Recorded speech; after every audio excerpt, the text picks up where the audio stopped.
Meus amigos, o negócio deu ruim de vez para a vida do condenado Lula, que sofreu hoje, teve mantida a sua condenação no TRF4, sofreu uma derrota terrível porque teve a sua pena aumentada. Só lhe resta uma coisa agora, é voltar para a prisão. Olá, seja bem-vindo ao canal Notícias da Hora. Muito obrigado por você estar aqui, muito obrigado pela sua audiência, muito obrigado por você estar nos assistindo aqui. Eu quero pedir a você desde já, clique aí no joinha, deixe seu like no vídeo, pois é muito importante, ajuda o canal a crescer e a divulgar esse conteúdo para mais pessoas. Comenta também no vídeo, é muito importante seu comentário. E compartilha, ative o sininho, as notificações, compartilha com mais pessoas, pois assim você vai estar ajudando a chegar um conteúdo de qualidade a mais pessoas. De bem, meus amigos, aconteceu hoje à tarde o que Lula não esperava. Além de ser mantida a condenação sobre o sítio de Atibaia, ainda aumentaram a pena, que era de 12 anos e 11 meses para 17 anos. Vamos aqui a reportagem do G1 e em seguida eu vou colocar aqui os vídeos, você vai acompanhar os vídeos, eu te convido a acompanhar os vídeos do voto de dois ministros do TRF4. A matéria G1 diz assim: o TRF4 mantém condenação e aumenta a pena de Lula no caso do sítio de Atibaia. Pena foi aumentada para 17 anos, 1 mês e 10 dias em decisão unânimes. Antes do voto sobre o mérito, TRF4 rejeitou por unanimidade o pedido da defesa para anular a sentença.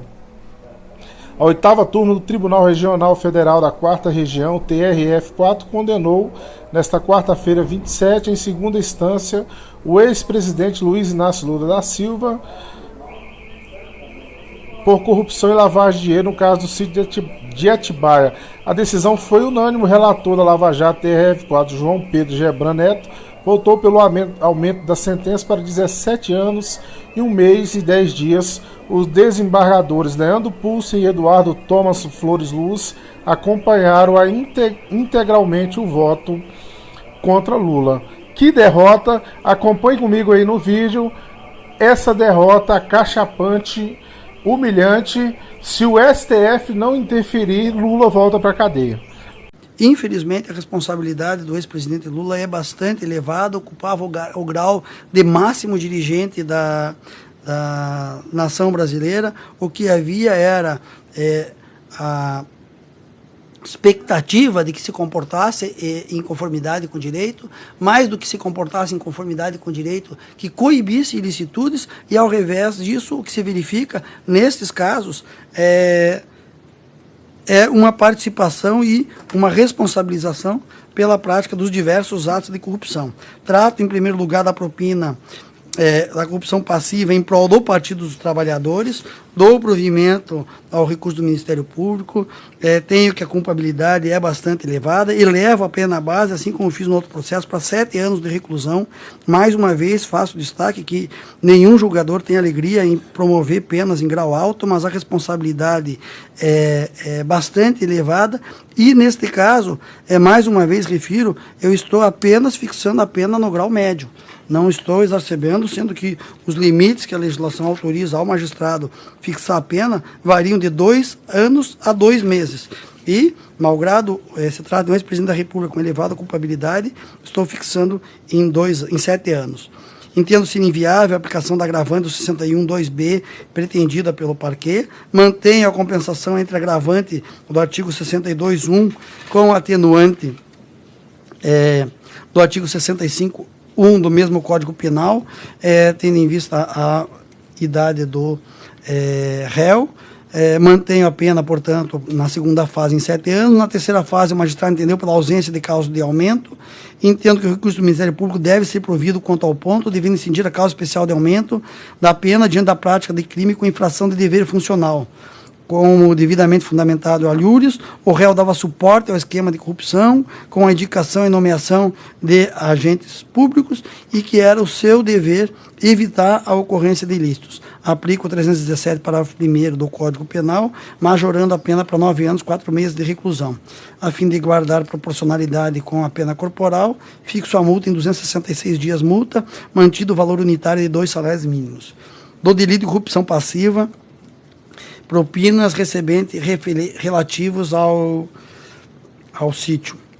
Não antes, senhor presidente, fazer referência no que diz respeito tanto à culpabilidade e o dever que incumbia ao ex-presidente, faço referência ao recente julgado do Supremo Tribunal Federal, em voto da lavra do ministro Edson Fachin, por ocasião do julgamento dos ex-deputados Gedel e Nelson Meyer, onde diz Sua Excelência: o juízo da condenação sobre a conduta é particularmente intenso, e se tratavam de parlamentares e não de ex-presidente.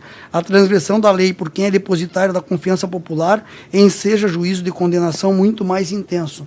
E é isso que eu estou aplicando no caso concreto. Passo ao exame o crime de corrupção em relação à propina paga pela Odebrecht em relação ao sítio de Atibaia, os 700 mil reais, fixo, neste caso, a pena em 3 anos de reclusão, até porque os montantes envolvidos já não são os montantes milionários dos contratos destinados ao Partido dos Trabalhadores. Aplico uma redução de pena decorrente do artigo 65.1 do Código Penal, fixa em 2 anos e 6 meses de reclusão. Na terceira fase, o magistrado entendeu pela ausência das causas de aumento e diminuição, e entendo que o recurso do Ministério Público deve ser provido em força da infração de dever funcional. A pena fica em 3 anos e 4 meses de reclusão. A fim de guardar proporcionalidade com a pena de multa, majoro da pena corporal com a multa para 56 dias multa. Do delito de lavagem de capitais, reforma realizada pela Odebrecht. Eu estou mantendo integralmente a sentença no ponto. No que diz respeito ao delito de corrupção passiva, propinas pelo recebimento de 170 mil da OS. Eu estou, pelas mesmas razões que anteriormente, fixando em 3 anos de reclusão, e aqui é só corrupção passiva. 5, aplico a causa de atenuante, fixa em 2 anos e 6 meses. Na terceira fase, dou provimento ao recurso do Ministério Público, aplico o disposto no artigo 317, parágrafo 1º, e a pena fica em 3 anos e 4 meses, e também os mesmos 56 dias multa. A lavagem de capitais relativos à reforma do sítio pela OS, eu estou mantendo a sentença. Por força dos diversos concursos, o grupo 1, o grupo 2 e 3 de fatos, ou seja, a corrupção e lavagem relativos à Odebrecht, aplica-se concurso formal. O grupo 4 e 5 de fatos relativos ao concurso, à corrupção e lavagem do grupo OS, também concurso formal. E todos esses delitos, mais a corrupção relacionada ao Partido dos Trabalhadores, todos eles em concurso material, motivo pelo qual a pena final queda-se em 17 anos, 1 mês e 10 dias de reclusão, a ser cumprida inicialmente em regime fechado, mais 422 dias multa, a razão unitária de 2 salários mínimos. Bem como apontado pelo juiz Acó, a progressão do regime está a depender da reparação do dano. Também mantém a interdição de direitos para exercício de cargo ou função pública. Passo a plena de Marcelo Odebrecht, vou poupá-los da leitura, também é ausente recursos da defesa nesse ponto. Mantenho o que fixado na sentença e, como é sabido, ele é colaborador, acabar por cumprir a pena conforme um acordo homologado pelo Supremo Tribunal Federal. Em relação ao Emílio Odebrecht, também acabo por afirmar que ele vai cumprir a pena conforme acordo de colaboração firmado com o Ministério Público e homologado pelo Supremo Tribunal Federal. Discorro sobre a pena do Alexandrino. Não, como não há advogados sustentando por essas pessoas, eu também estou me permitindo, desembargador Leandro e desembargador Thompson, poupar todos da leitura. Passo a pena de Carlos Amando Guedes Pascoal, a de José Aldemário e, por fim, fixar a pena de Fernando Bittar.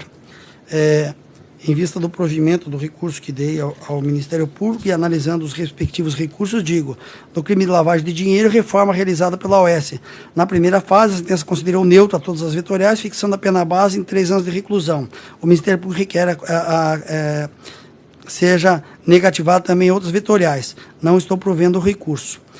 Na segunda fase, entendo inviável a aplicação da agravante pretendida pelo parquê. Ausente, agravante e atenuante, a pena provisória resta idêntica à base em 3 anos. O Ministério Público pede a aplicação do artigo 1º, parágrafo 4º da Lei 9.613, sem razão, mantenho a pena nos 3 anos, mais a multa em 10 dias, multa, o valor de 1 salário mínimo. Em relação à lavagem de capitais da Odebrecht, a pena é idêntica à anterior, fixando em concurso material ambas as penas, 6 anos de reclusão a ser cumprido em regime inicial semiaberto, 20 dias multa, razão unitária de 1 salário mínimo cada dia multa. Eu pulei a pena do José Aldemário, mas o doutor Daniel está presente e tenho que fazer referência que há algumas retificações na pena. A juíza de primeiro grau, em algumas passagens na sentença, acabou fazendo referência a determinado patamar de elevação ou de redução e aplicando outro ao final e ao cabo da pena. Eu estou promovendo as retificações, obviamente, todas elas em vistas da contradição existente, estou interpretando todas elas em favor ao réu, a míngua de existência de recurso do Ministério Público ou da Defesa para que promova essas retificações. Assim, não posso fazer ilações ou interpretações em desfavor do réu, e a sentença não esclarece, não se trata apenas de erro material, mas se trata de erro que não permite uma solução que não é mais favorável ao réu. Motivo pelo qual eu estou aplicando a redução de 2/3 da colaboração, porque em um momento a juíza reduziu em um montante e depois aplicou no final, falou em 2/3. A pena definitiva é fixada neste processo de 1 ano, 1 mês e 7 dias de multa, com valor unitário de 5 salários mínimos vigentes à data, e 7 dias multa, 1 salário mínimo vigente dentro dos fatos. Há, segundo noticiado pela imprensa, acordo de colaboração firmado com a Procuradoria-Geral da República e o apelante Léo Pinheiro. Esse acordo não chegou aos autos, eu não tenho como fazer nenhuma referência a um acordo que tenha notícia exclusivamente pela imprensa. Talvez a defesa ou o ministro Luiz Edson Fachin comunique o juízo no momento apropriado para que seja feita a adequação do regime da pena. Também estou tratando da reparação do dano e, neste ponto, estou me filiando àquilo que decidiu o STJ no processo do triplex do Guarujá, onde limitou a reparação do dano imputado apenas aos valores recebidos diretamente pelo ex-presidente, afastando os montantes que teriam sido entregues ao Partido dos Trabalhadores. Eu acabo por fazer a mesma limitação aqui e estou fixando a indenização em R$700 mil no que diz respeito à obra da Odebrecht e R$170 mil em relação às obras custeadas pela OAS. Aí tem só algumas outras poucas considerações finais em relação a determinados réus, senhor presidente. E agora sim, concluindo o meu voto, eu dou o provimento às apelações de José Carlos Costa Bunlai, Emir Diniz Costa Júnior, Roberto Teixeira e Paulo Gordilho. Nego o provimento ao apelo de Emílio Odebrecht, Carlos Armando Guedes Pascoal e Fernando Bittar. Dou o parcial provimento ao apelo de Luiz Inácio Lula da Silva, José Aldemário e do Ministério Público e afasto de ofício a condenação de Fernando Bittar à reparação de dano. É como eu voto, senhor presidente. E concluo apenas fazendo algumas considerações sobre o cumprimento das penas. Este tribunal, em dezembro de 2016, editou a súmula 122, sob sua presidência, não é? Vice-presidência. Vice-presidência, exatamente. Que dizia: encerrada a jurisdição criminal de segundo grau, deve ter início a execução da pena imposta ao réu, independentemente da eventual interposição de recurso especial ou extraordinário. Além da praxe de décadas nesse sentido, estava amparada no que entendia o Supremo Tribunal Federal naquela época. É preciso destacar que a efetividade da jurisdição é um fim visado pelos diversos sistemas de justiça, mundo afora. Assegura-se o contraditório e a ampla defesa, inclusive o duplo grau de jurisdição, mas não se permite que a pendência de recursos excepcionais por si só impeça a aplicação da lei e implique impunidade. Os processos têm de ter resultado efetivo. O fundamento da prisão, após o julgamento pelos tribunais de apelação, reside no esgotamento da jurisdição ordinária. Decorre naturalmente do trabalho sério e justo de autoridades que, no exercício escorreito das suas competências, já exauriram a análise dos fatos nas duas instâncias responsáveis pelo exame do conjunto probatório e pela aplicação da lei penal. E assim o fazem as autoridades de modo definitivo, chegando com equilíbrio, imparcialidade e independência ao veredito condenatório e à pena devida. O fundamento da prisão está na vedação da proteção insuficiente dos bens jurídicos tutelados pelas leis penais, está na realização de uma prestação jurisdicional efetiva e não apenas aparente. O fundamento da prisão está no funcionamento das instituições.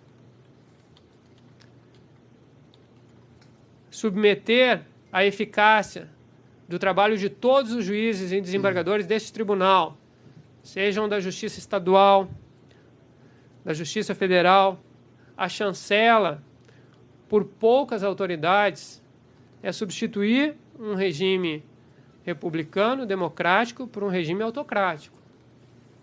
É concentração de poder incompatível com a estrutura do nosso Estado. De qualquer modo, senhor presidente, o plenário do Supremo Tribunal Federal extraiu da Constituição o impedimento à prisão enquanto não esgotado todos os recursos, quaisquer que sejam, de modo que deixa de determinar de imediato a prisão para cumprimento das penas, como vinha fazendo até agora, sem prejuízo de que esta se dê assim que revista a orientação superior ou que alterado o parâmetro normativo que invoca para se amparar. Com essas considerações, senhor presidente, acompanho integralmente Sua Excelência, o desembargador João Pedro Gebran Neto. É o voto.